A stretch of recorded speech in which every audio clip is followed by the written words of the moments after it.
Hare Krishna. We'll begin with the Damodarastic prayers. I'll just sing each verse once. And then we'll discuss something of the importance of the month of Kartik and something of the genesis, the origin of the Sri Damodarastika prayers. After that, we'll start off the Leela in which Mother Yashoda attempts to bind Krishna. Namam Ishvaram Satchit Anandarupam Lasat Kundalam Go Kule Brajamanam Yashoda Violuk Kaladavamanam Param Rishtam Ajan Tato Jutya Gopya Rudam Tammo Nature Yugmam Rijantam Param Boja Yugmena Satanka Netram Muhu Swasakampa Chirekanka Kanta Stita Grivam Damodaram Bhakti Badam.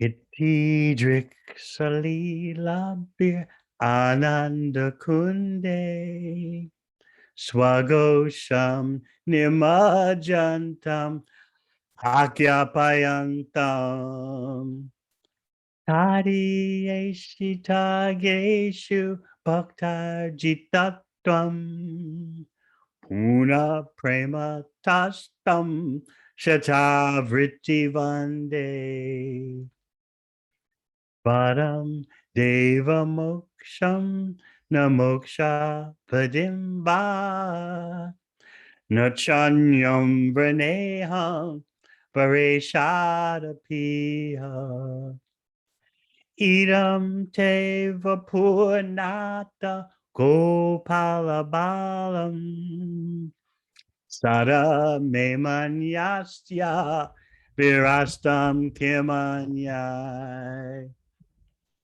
idam te mukam boja ajanta nilai vritam kuntalai stigta raktaischa gopya Muhushchumbitam bimbaraktadarang me manasya virastam alam lakshalabhai namo deva damoda ananta vishnu prasida prabho dukkha shalabdi bhagnam Kripa dristi vrisyati dinam batanu Grihanesha mam agyam ajaksha drishya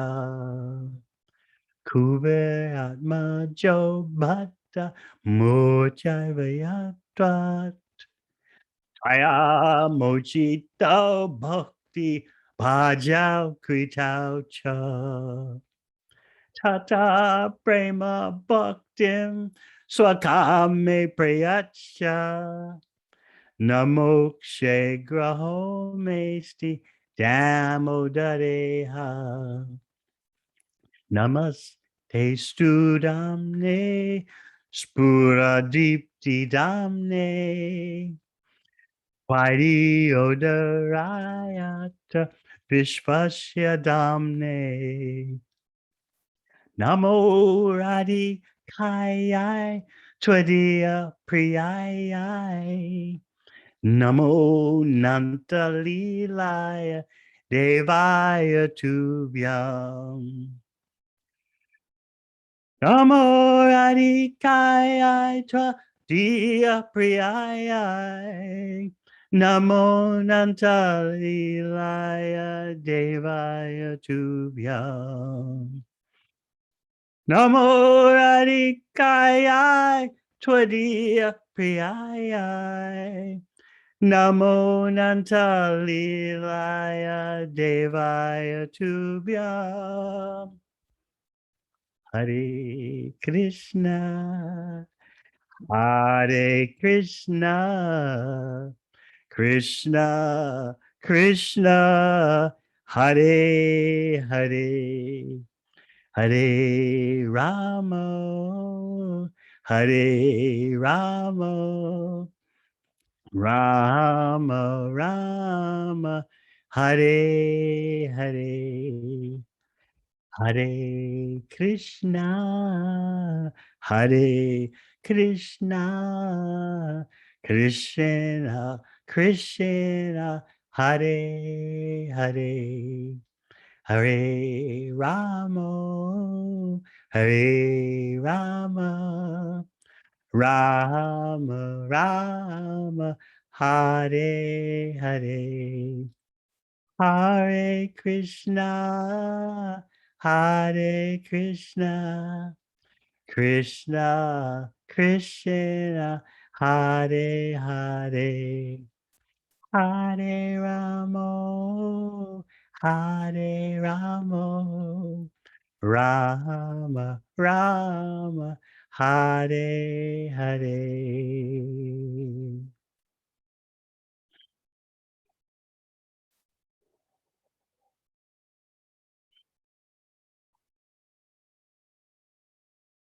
This Leela allows Krishna to fully taste the nectar of Mother Yashoda's Vatsalya Prem, her parental love of Krishna.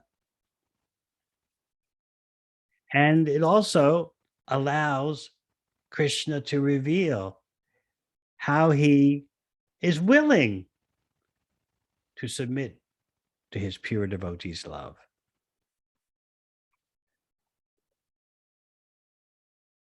This month of Kartik is famous by the name of Damodar because the pastime occurs during this month. And Gopal Bhatta Goswami,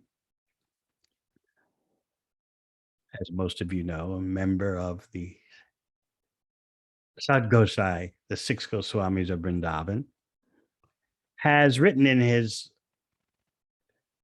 text, Sri Hari Bhakti Vilas, that every day during this month is the worship of Sri Sri Radha Damodar and the recitation of this prayer, Sri Damodarastika.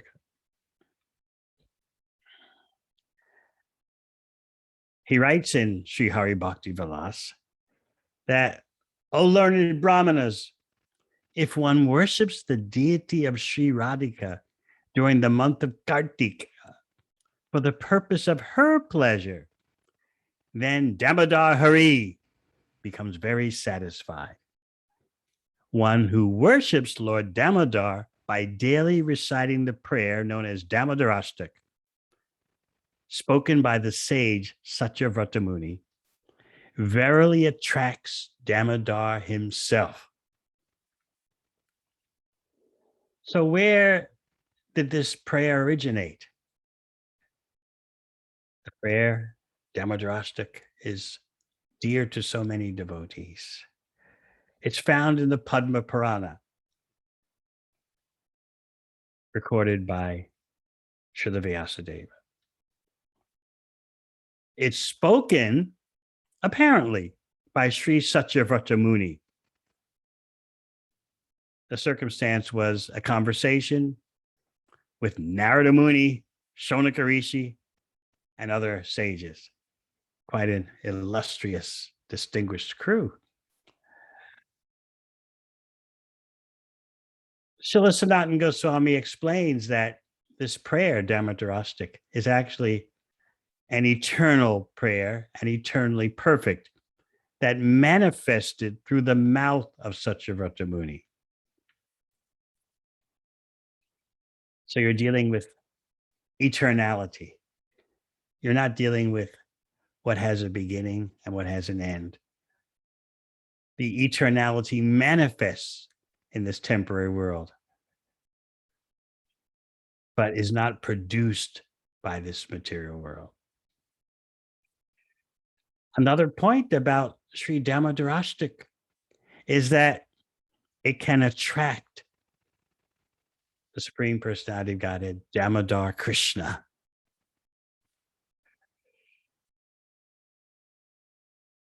And that's what bhakti is all about. How to attract Krishna's attention by our humble, dedicated devotional service.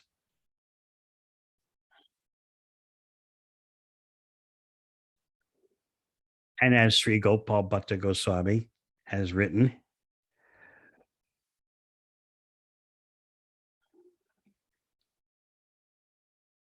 by this performance of Damodar Vrata, the vow during this month to please Lord Damodar, you're also giving pleasure to Srimati Radharani.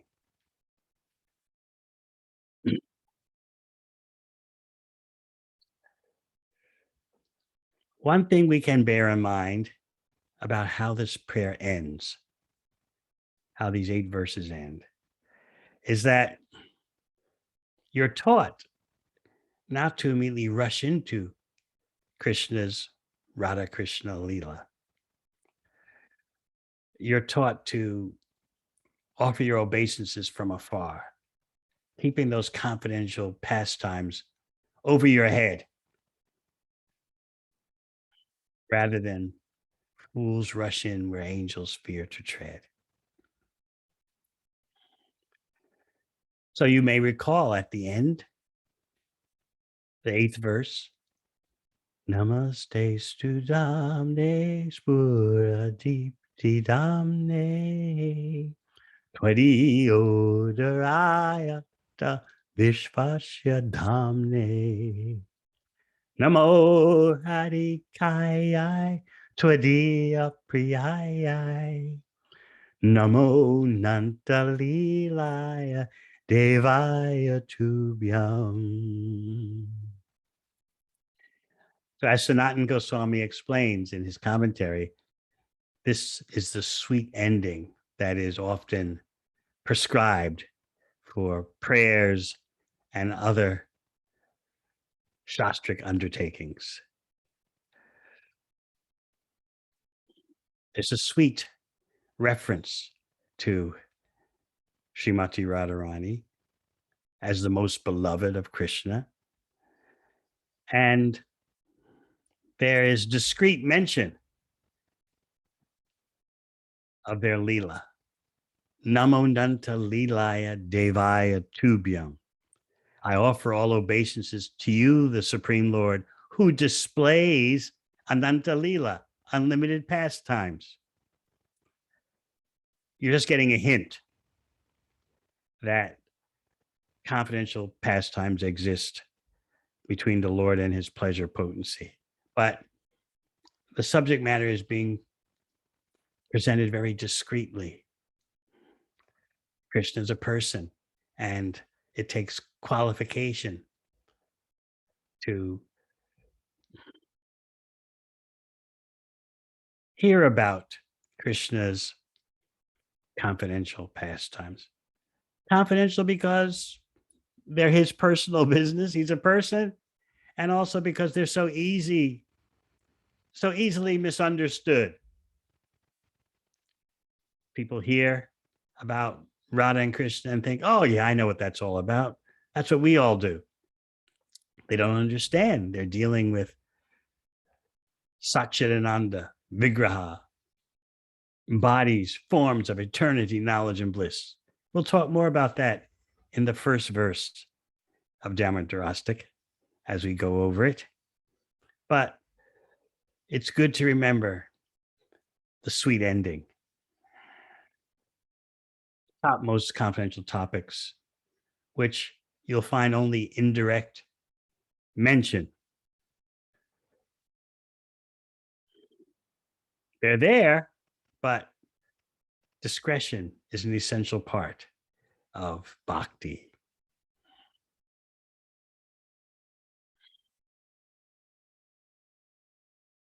Who is the queen of the Damodar month or the month of Kartik?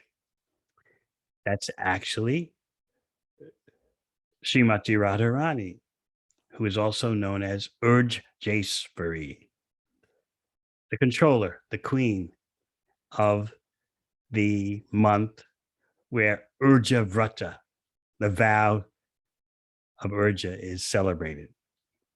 Another name is Kartik Vrata or Damodar Vrata.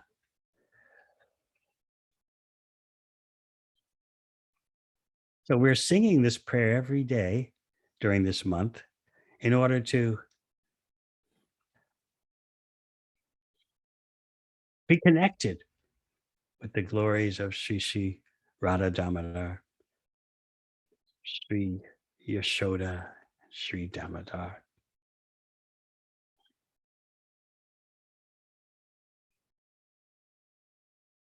The acharyas tell us that the chief aim of this Damodar Vrat or vow, Vrat means vow, or the Urja Vrata, the chief aim is to please Radha Damodar. So we already pointed out how Srimati Radharani is also called Urjeshwari, the queen of the Urja Vrata.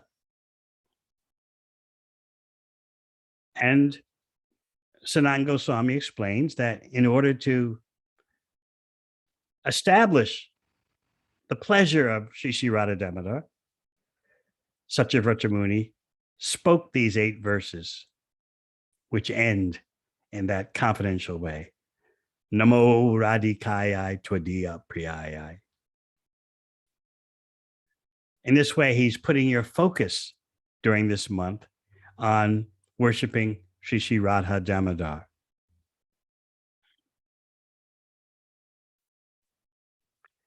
So now let us turn to verse 1 and talk about it.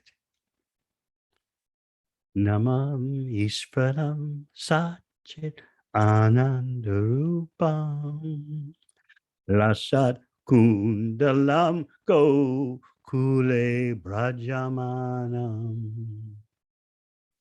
Yashoda Piolu Kaladavamanam Param Mishtam Atyam Tato Drucha Gopya. I offer my respectful obeisances unto that Supreme Lord, whose form is composed of eternity, knowledge, and bliss, whose earrings swing and play upon his cheeks, shark-shaped earrings, who is splendorously manifest in Gokula, who is very fearful of Mother Yashoda, and jumping down from the wooden grinding mortar, quickly runs away. He's chased by Yashoda, who's running very quickly after him and ultimately catches him from behind. So first, we pay our obeisances, acknowledging that Damodar is no ordinary person. He is the Ishwar, the supreme controller, accompanied by his pleasure potency. So first, Namami, we bow down, offering obeisances with the best of our love and devotion, because that's what this prayer is doing. It's offering all the best. And then it goes on to describe specific characteristics of Krishna, the tattva, the truth about Krishna, the scientific truth, his rupa, his form, his lila, his activities, guna, qualities. You'll see that mentioned in the first verse. And it's all taking place in a particular locale, Gokula. Gokula is especially to be noted because there only will you see Krishna's childhood pastimes. You won't see them in Goloka even, but to speak of Vaikuntha. So therefore, just like we spoke about the end of the prayer, which the finale is confidential sweetness, a hint of Krishna's hidden leelas. In the beginning, you start out offering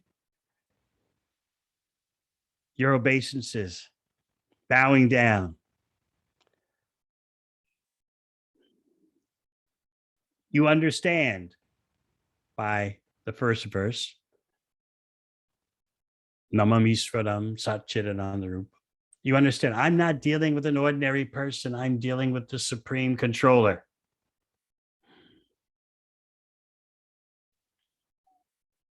If you have difficulty with that point, the first line, then you're not going to get very far in understanding Krishna's tattva, his science, his rupa, his form, his lila, his pastimes, his guna, his qualities.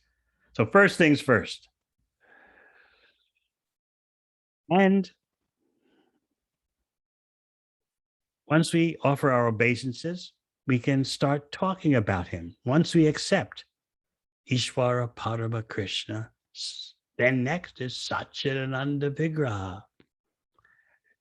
Namamisvaram Satchidananda Rupa. What about that form? How is Krishna? How does he manifest? How does he show himself? What is actually showing? It's Satchidananda Rupa, the form of eternity, knowledge, and bliss. Think about that.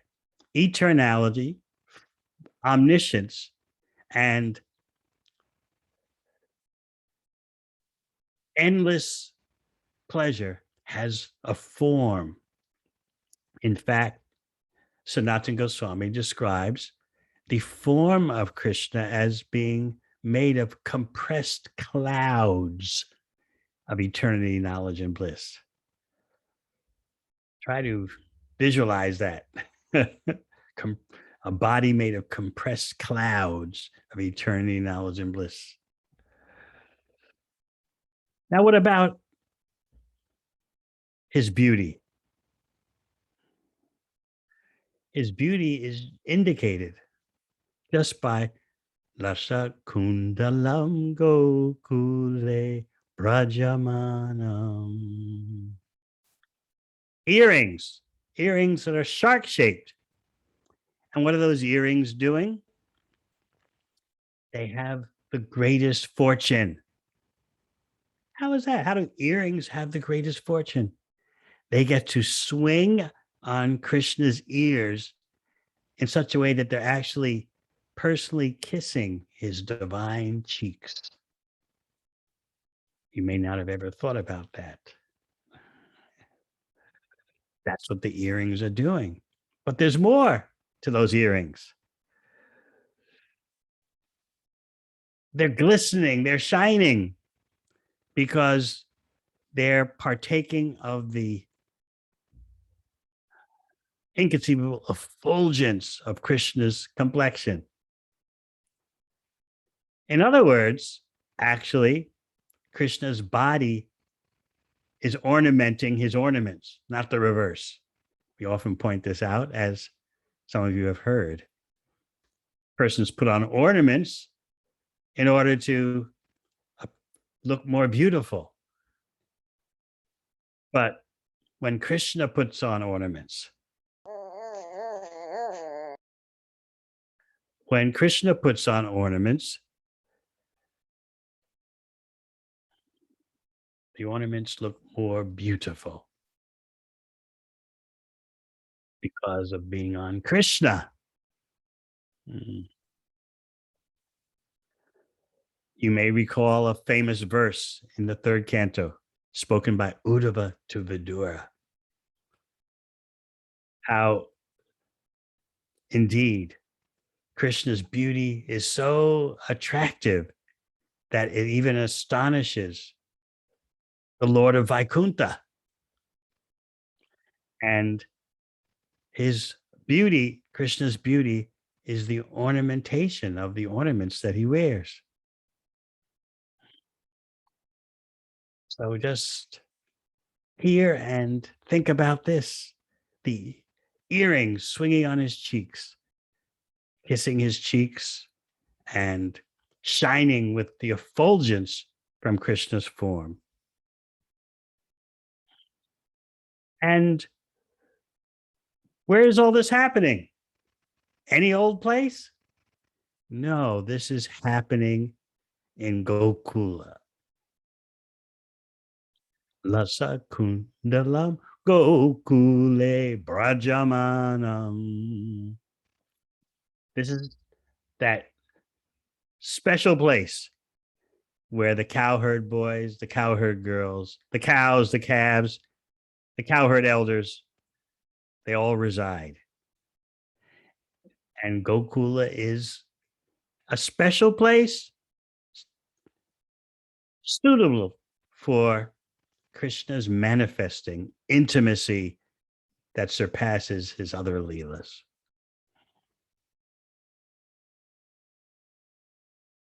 And only in Gokula does Krishna manifest his childhood pastimes.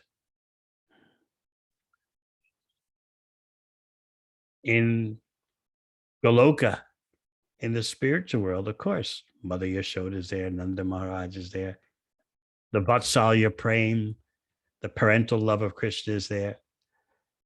So Yashoda Mai and Nanda Maharaj have all the feelings of parental love, but the actual babyhood pastimes of Krishna having the form of a child, that only happens in Gokula, the outpost on earth where Krishna sports once in every day of Brahma. He manifests his pastimes there. Otherwise, the pastimes are going on there unmanifest. Only those with pure vision can see those unmanifest pastimes, always there in Gokula. But once every day of Brahma, everyone can see Krishna, but very few understand the tattva, the truth about him. Seeing is not believing. You have to be favored by Krishna to see him for what he is and to understand what he's up to.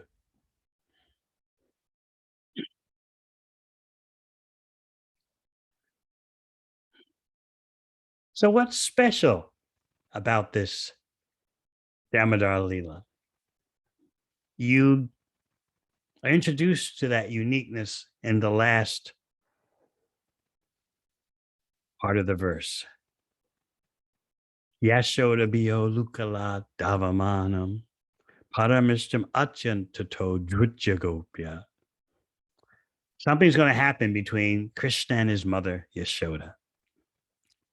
There's going to be fear. Krishna doesn't want to be punished. And so he's going to try to counteract the threat of punishment. He's going to be angry, first of all, and that will bring out his mischievous activities. And then Mother Yashoda is going to be angry, but not in a material way. You may talk more about that. Mother Yashoda's anger and Krishna's fear. Devotees have wondered about this eternally. So the scene is going to involve various paraphernalia: a large wooden grinding mortar, a churning device for churning yogurt into butter. There'll be a storeroom where milk products are stocked, especially butter. There'll be a stick. Mother Yashoda is going to have a stick in her hand eventually. And there's going to be some running. There's going to be fleeing from the scene of the crime. There'll be monkeys involved.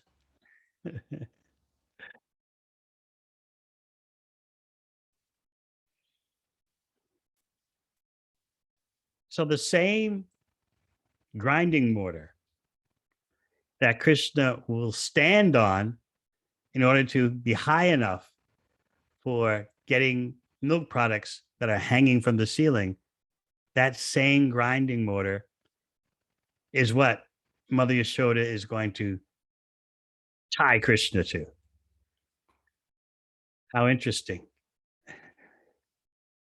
One of the things used in the mischief is going to be used to discipline Krishna, and he won't like it.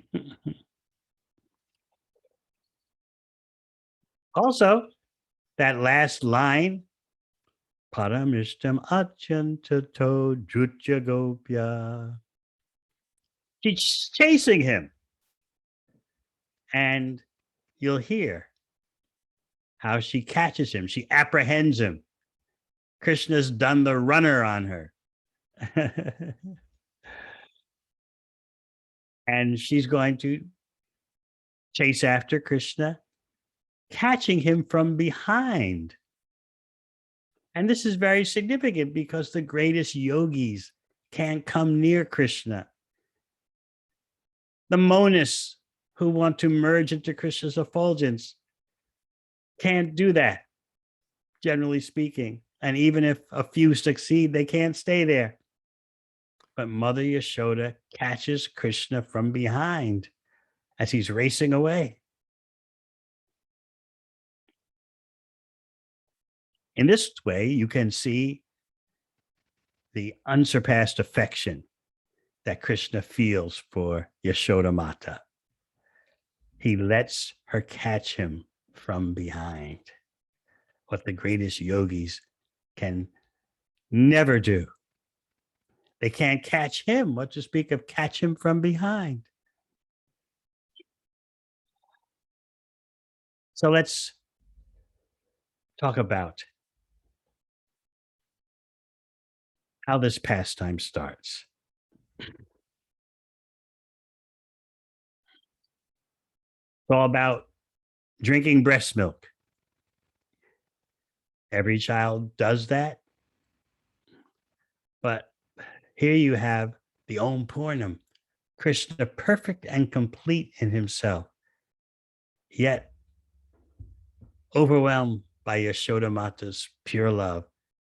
Krishna presents himself as hungry. Now, what has Krishna been doing before this? In discussing this pastime, acharyas point out that Krishna was sleeping in another room and woke up hungry. This is nothing ordinary. Is Krishna physically hungry? Of course not. He has no material body. He's actually hungry for an exchange of love. But you say, well, then still, how is he self-sufficient? Everything is his energy. He never goes outside of himself. And he knows how to have unlimited pleasure. So he's relishing waking up from a nap and, where's my mother? I'm hungry.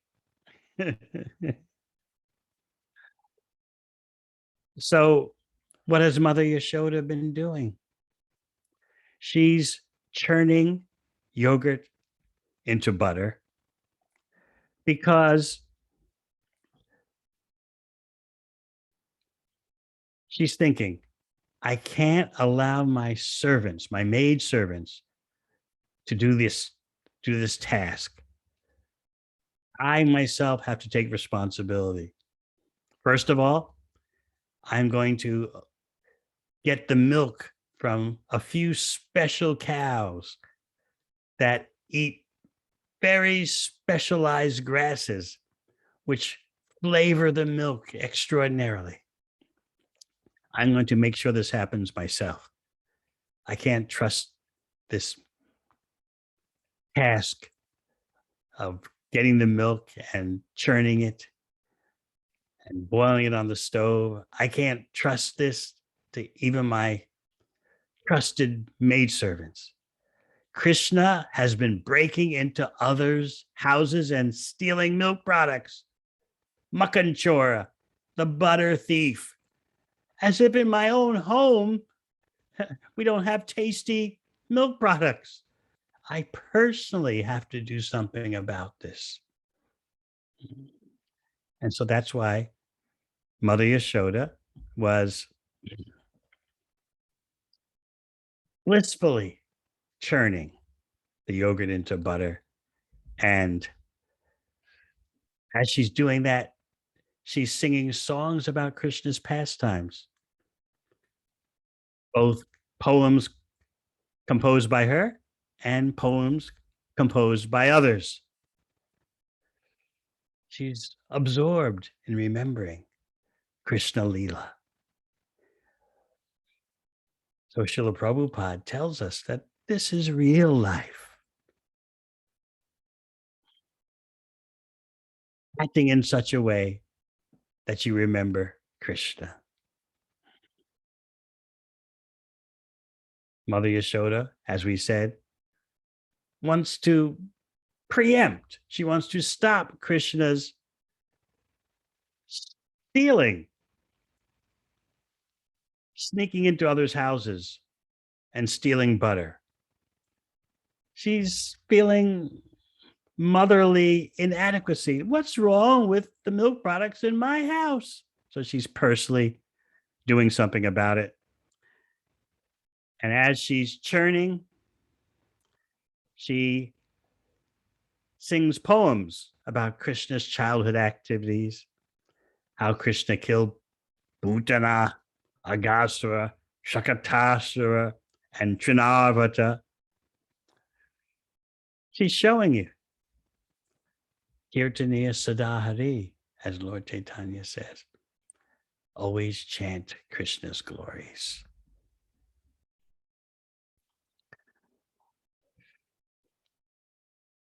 Things seem ordinary, ordinarily extraordinary. Up to this point, as Mother Yashoda is absorbed in chanting Krishna's glories, as Krishna says in Bhagavad Gita, Satatam Kirtayanto Mam.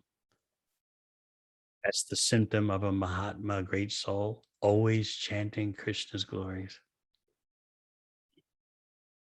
But Krishna is going to stop her chanting. He's going to enter the room where she's churning. You know, she has the stick, the churning rod, and she's churning. And Krishna is going to put his little hand on the churning rod, indicating, stop.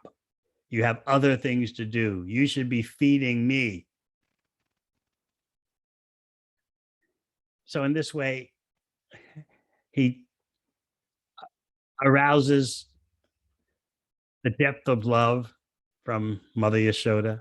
It's an adorable act. Very clever for a little child to do that. And of course, the mother is so anxious to please her child, Krishna. Now, bear in mind one point that Vishwanath Chakravarti Thakur makes.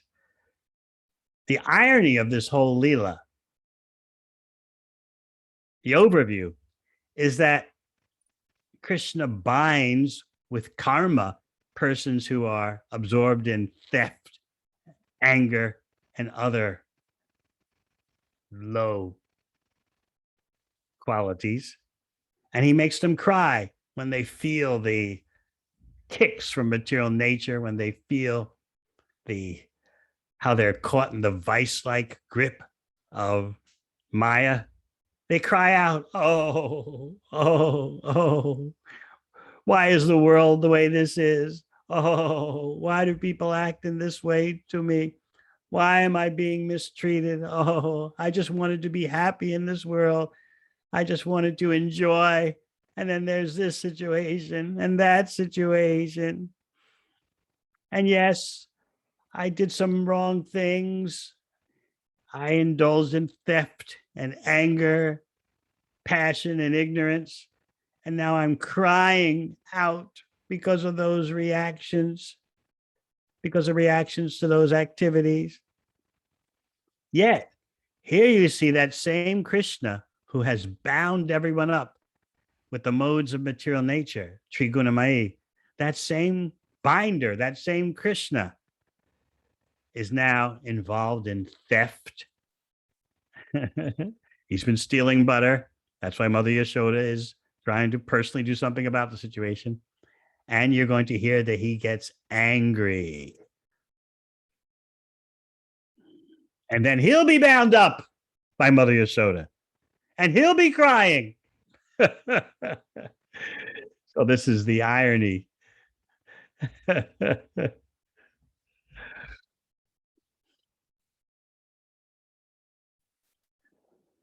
What motivated Mother Yashoda to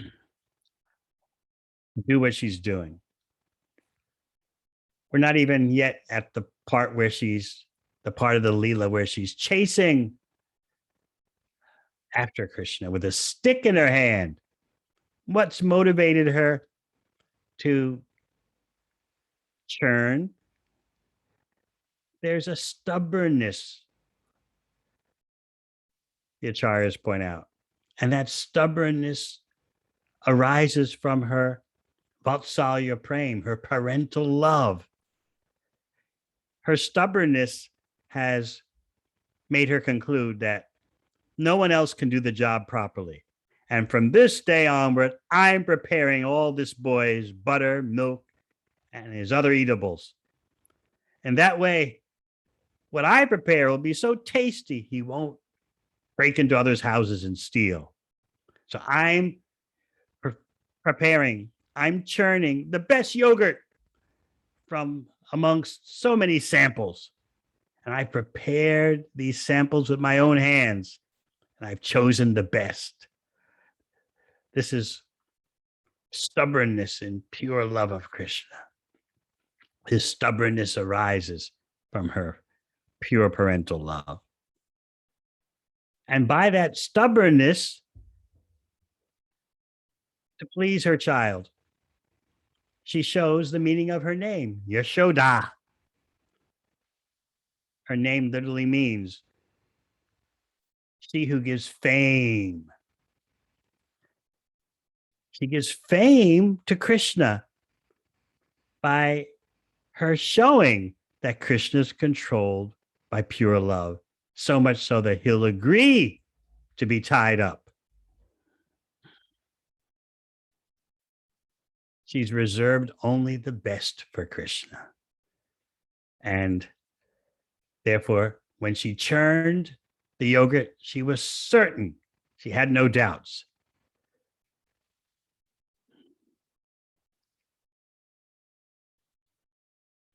Her cows were famous. He was quite sure this will take care of the situation. Now, what was everyone else in the village doing at this time? The cowherd men were busy going here and there because they were preparing for the future Indra Puja. You know, the notorious Indra Puja that led to the lifting of Govardhan Hill. That also happens during this Kartik month. So the cowherd men were busy doing this and that. And meanwhile, Mother Yashoda is hoping in transcendental love with little Krishna.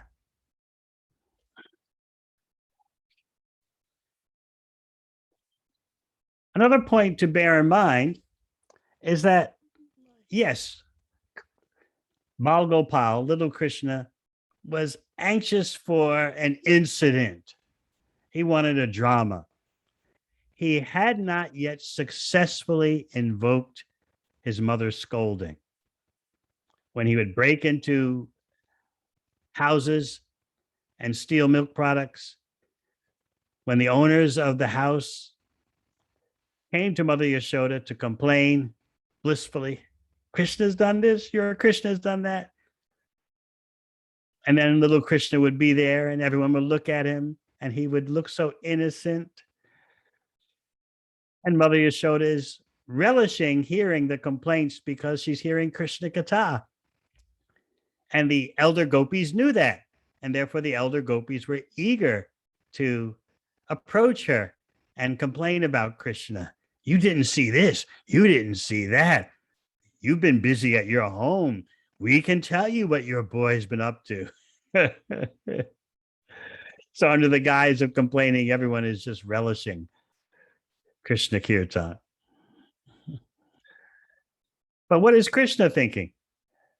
All right, I've successfully, by my innocent looks, avoided being chastised when these elder gopis file complaints with my mother.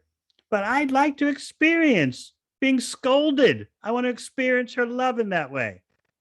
I want to experience being controlled by my mother, coming under the control of her love.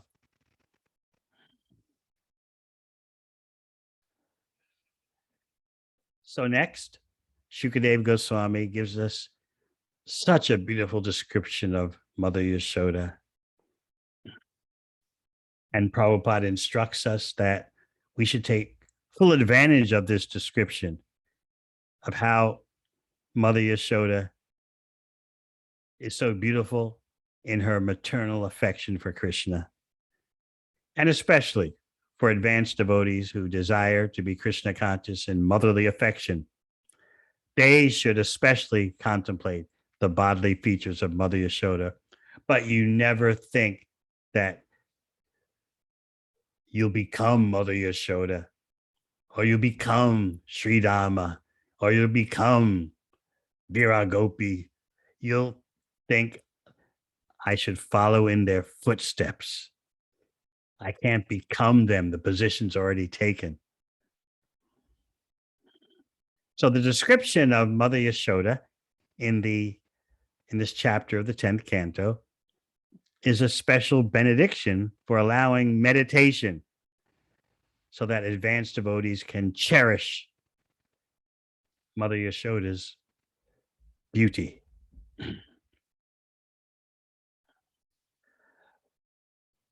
A detail, unlimitedly tasty detail that Sanatana Goswami gives is that Mother Yashoda wore yellow silk and she has a dark complexion. So this combination of the yellow of her silk cloth and her dark complexion was spectacular. And meanwhile, she has a belt tied on her waist that enhances her beauty. And especially while she's churning the yogurt, she's tightly tied her belt.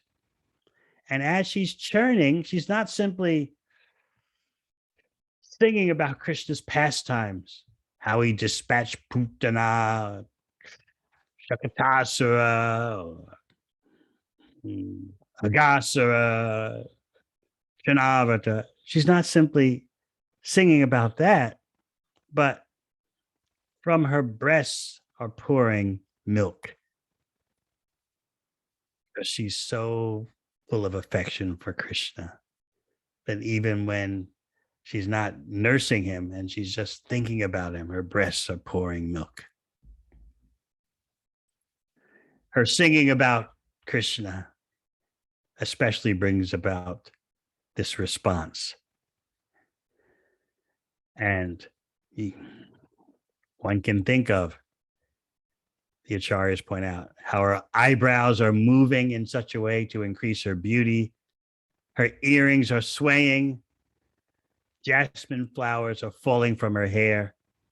Her hair is becoming loose, and all the ornamentations of flowers, peacock feathers, and so on in her hair are falling out as she's churning. What a sight.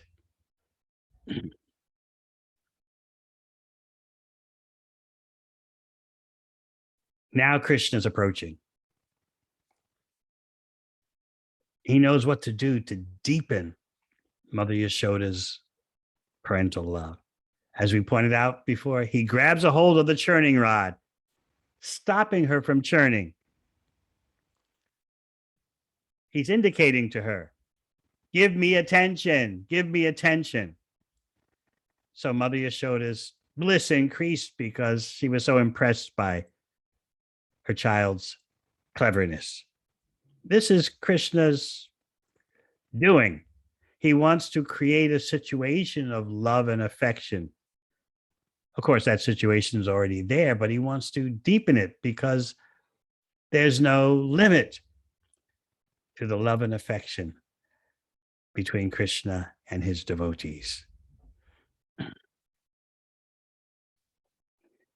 This, by the way, was all going on during the early morning, one early morning in the month of Kartik. Krishna had not yet met his friends for doing whatever they were going to do during the day. So this is early in the morning, and it's just Krishna and Yashoda Mai. So Mother Yashoda embraces Krishna.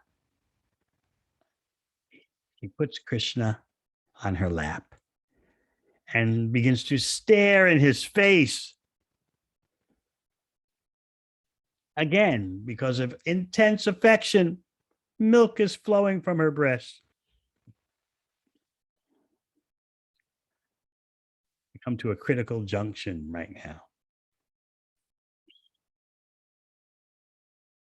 Something else is happening, but everything else in Mother Yashoda's house is meant 100% for pleasing Krishna. So that something else presents a transcendental dilemma. Which way to go for serving Krishna in the best way? While she's feeding Krishna and staring into his face, that unlimitedly beautiful face, milk on the stove is boiling over. I don't know if that's ever happened to any of our cooks, but they know you immediately have to do something. Arvind and Abba, has it happened to you? He says yes. You can't delay. You got to race and do something about it. Otherwise, you lose so much milk. But here's the situation. Malgopal, little Krishna, was not yet fully satisfied drinking her breast milk. Of course, Krishna is always self-satisfied. But remember, he's just creating incidents for more love. There's never enough love to be experienced between Krishna and his devotees.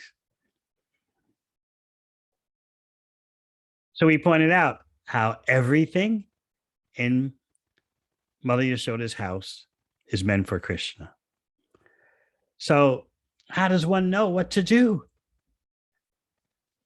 Prabhupada helps us out in his ecstatic purports. He writes, on the platform of love and affection, it is the duty of the devotee to do one thing first and other things later. The proper intuition by which to do this is given by Krishna. You know that famous verse in the 10th chapter of Bhagavad Gita.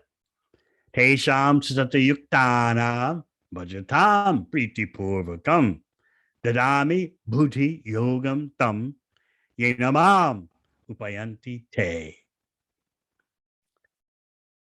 So Prabhupada continues. In Krishna consciousness, everything is dynamic. Krishna guides the devotee in what to do first and what to do next on the platform of absolute truth.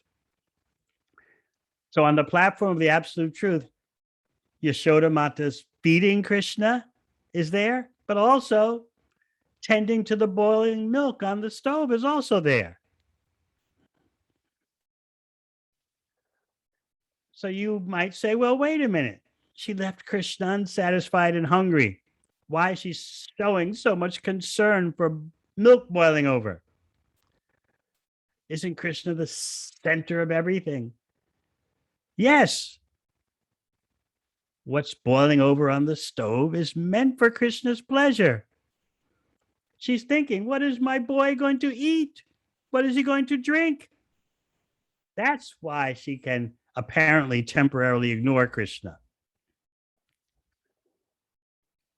So the acharyas point out that only someone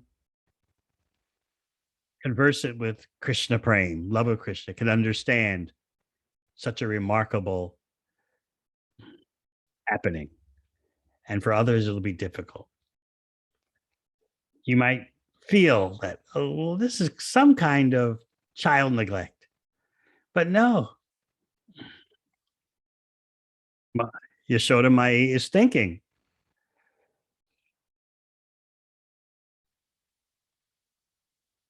I have to preserve the real wealth. In Braj, the real wealth is milk, and that real wealth is all meant for my child. I have to preserve his wealth. Think about that. We may not take milk as wealth, especially if we have to deal with so much slaughterhouse milk. But in the case of Yashoda Mai, she was concerned with nothing more than nothing other than the well-being of her son. Milk was special. The yogurt she's churning was special. In Vrindavan, everyone has dedicated their homes, their friends, their relations, their bodies, their children, their lives, their heart, everything dedicated to Krishna.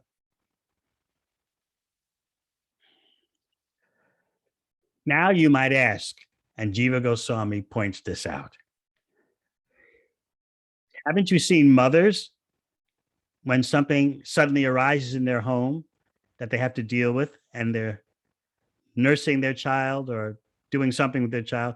Why doesn't Mother Yashoda just scoop up the child and with the child in their arm race to the stove and deal with the boiling milk? Did you ever think of that? But what is Yashoda Mai's thinking in her pure parental love of Krishna? She's thinking, I can't get to the stove fast enough if I'm carrying him. She's so focused on preserving Krishna's wealth, the milk. First of all, as a Vaishya. Secondly, as Krishna's mother. Everything is meant for Krishna's satisfaction. She had to get to the stove so quickly, and that's why she put Krishna down. She couldn't get there quick enough if she held him. And Jiva Goswami points out that she's thinking, this child doesn't know how to protect his wealth, the milk on the stove. Therefore, I must protect it. So whatever she did was filled with affection for Krishna. And that's why she sought to protect the milk on the stove, because of 100% affection for Krishna.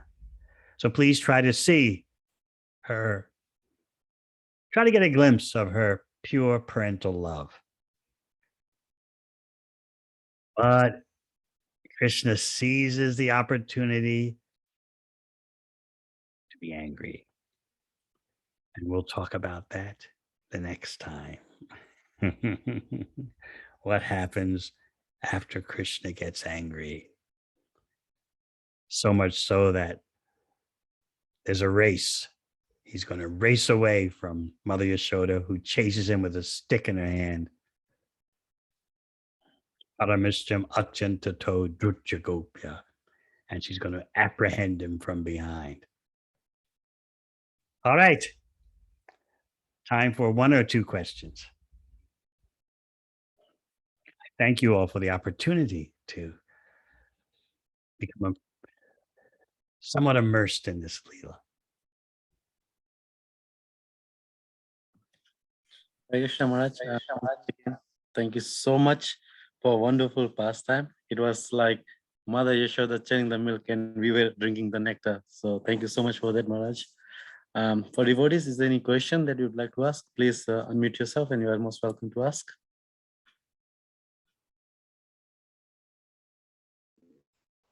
Hare Krishna Gurudev. I have a question. You mentioned Mother Yashoda's motivated by Vatsalya Prem, and she was really stubborn, like she wanted to do it herself.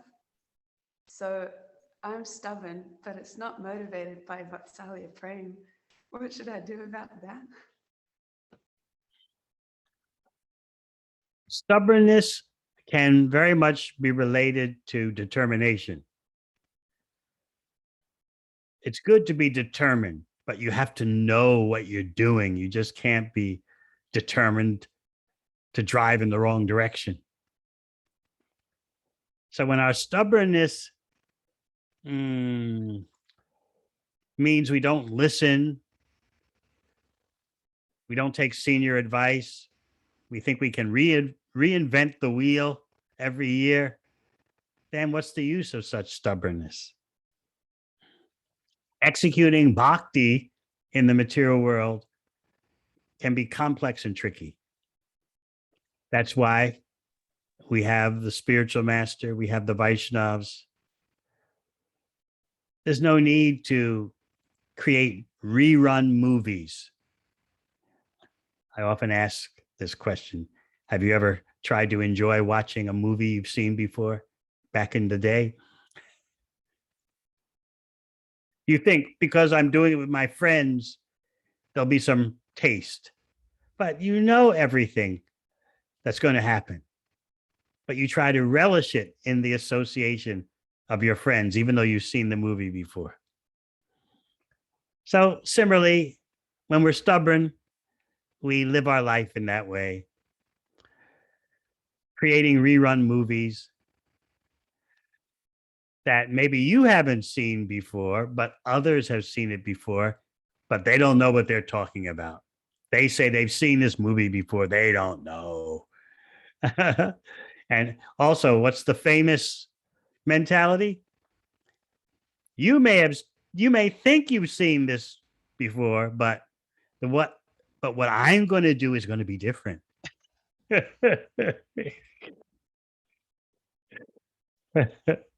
I'll show you. The outcome will be different, but everyone else can watch and see. Hey, we've seen this movie before. No, you haven't. My outcome is going to be different.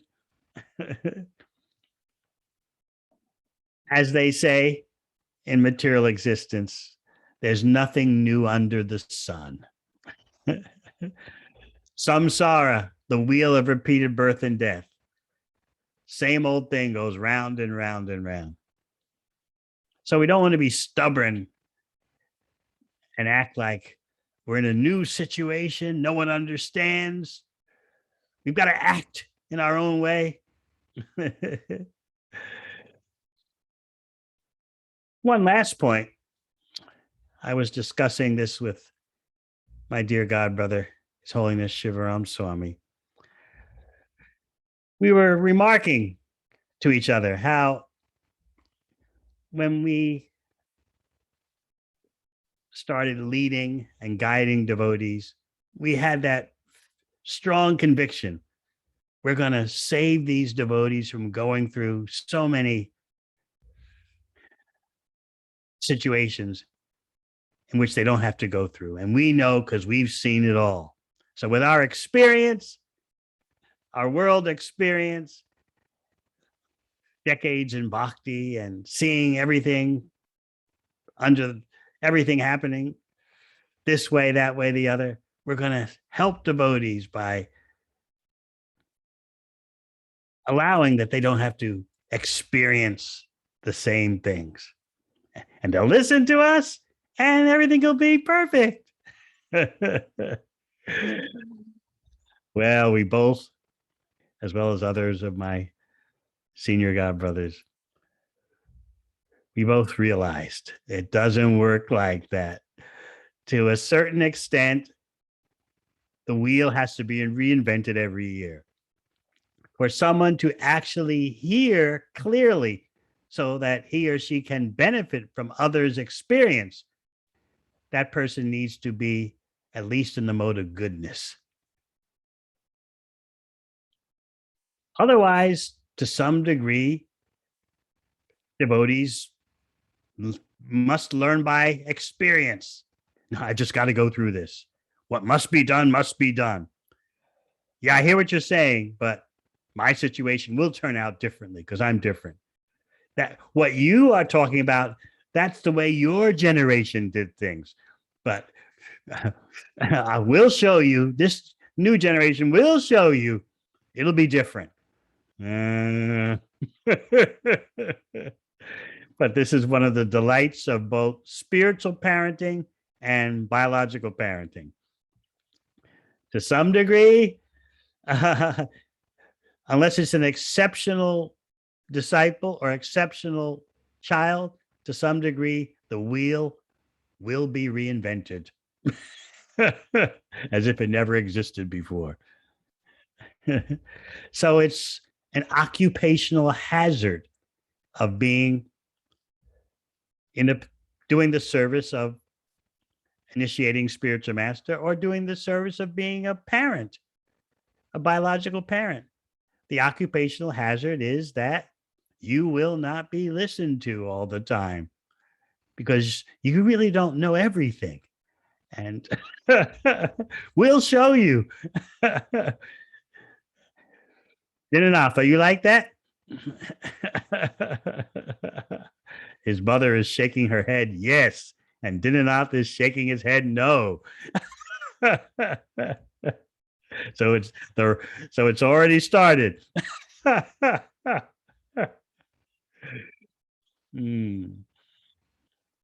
of love, the spiritual master or the parent wants to save the child from going through unnecessary dramas.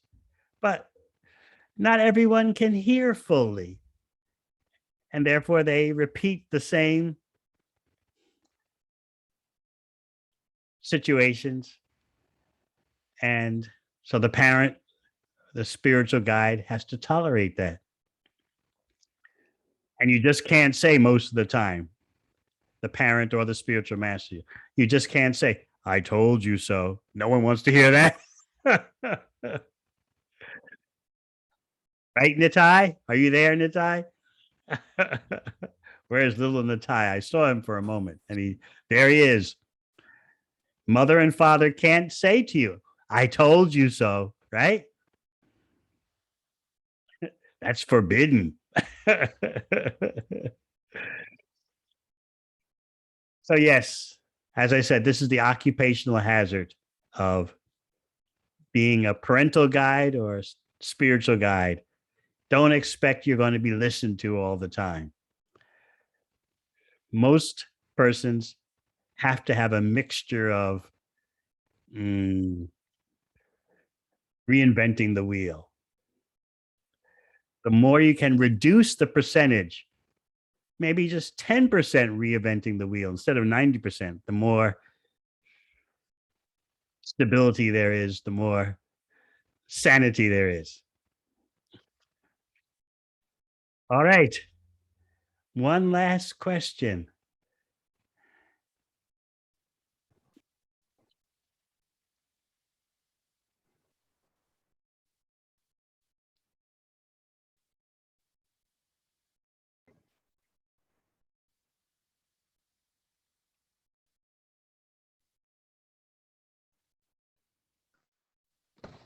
Hare Krishna. If no one else has a question, I have another one. Is that okay? Prema Lahari is dominating. Well, I don't hear from anyone else. Going once, going twice. It's Prema Lahari's second question. It was just that how do you get more in tune with Krishna's guidance of what to do first and what to do second? You can always ask and have that attitude in your heart. Just like I'm looking at little Balai now. If he always has it in his heart, let me consult, let me ask mother and father. Then family life proceeds nicely. But if he has in his heart the attitude, I'm just going to do my own thing.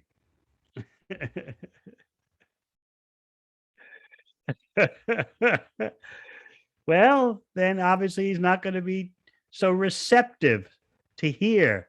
He's not going to be in the state of mind where he can hear clearly. So always have in your heart the desire to serve Krishna in the best way. That's sincerity.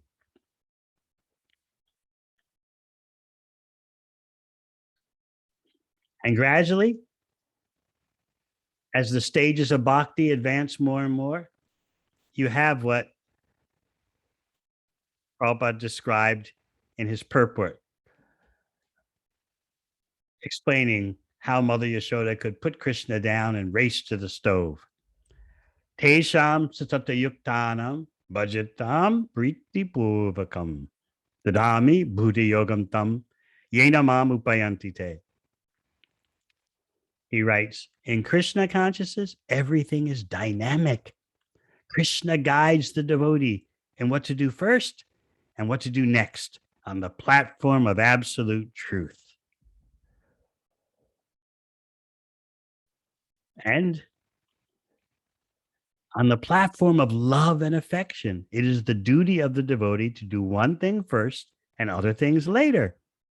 The proper intuition by which to do this is given by Krishna. So yes, these are the higher stages of bhakti in which the Lord in the heart gives guidance. But that Lord in the heart can guide from the outside as a spiritual master. All right. I thank you all for your association and allowing me to speak about Damodarastak and Kartik. So until the next time, Hare Krishna.